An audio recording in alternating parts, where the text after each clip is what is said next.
Dans quelques heures, c'est le début des soldes. L'occasion pour nous de rappeler quelques. D'abord, rappelons que les périodes de soldes sont des périodes réglementées par la loi. Il y a 2 périodes de soldes par an, une en été, une en hiver, et chacune dure 4 semaines. Il est interdit de faire des soldes en dehors de ces 2 périodes, sous peine d'amende. Ensuite, les dates des soldes sont les mêmes partout en France, ou en tout cas presque, parce que dans certains territoires ou départements, les dates de soldes peuvent varier. Par exemple, les soldes d'hiver ont lieu en janvier quasiment partout en France, mais à La Réunion c'est en septembre, et à Saint-Barthélemy c'est en mai. D'ailleurs, si les dates des soldes sont réglementées, les horaires aussi, puisque le premier jour des soldes, par exemple, doit commencer à 8h, ce qui veut dire que vous n'avez pas le droit de commencer les soldes avant 8h le premier jour des soldes, que ce soit en magasin ou sur internet. Et un commerçant qui le ferait serait là encore en infraction et encourrait une sanction. Quatrième point, on ne peut utiliser l'expression solde que pendant les périodes légales de solde. Ce qui veut dire que toutes les promotions qui sont faites à un autre moment de l'année ne peuvent pas s'appeler solde. Le commerçant pourra utiliser d'autres mots type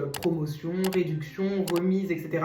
mais pas solde. Et le commerçant qui utiliserait l'appellation solde en dehors des périodes légales de solde risquerait là encore une amende. Enfin, et c'est ce qui fait la spécificité des soldes par rapport aux autres promotions, c'est que pendant les soldes, les commerçants ont le droit de revendre à perte, qui leur permet d'appliquer des remises plus importantes et donc de proposer des prix plus bas aux consommateurs. Ah oui, je ne l'ai pas précisé parce que ça va de soi, mais je vais quand même le redire, les soldes ne sont pas obligatoires, ce qui veut dire que les commerçants n'ont jamais l'obligation d'appliquer des promotions ou des remises. Et c'est ce qui explique d'ailleurs que dans certains magasins, la période de solde ne soit pas différente de d'habitude. Voilà, vous savez tout.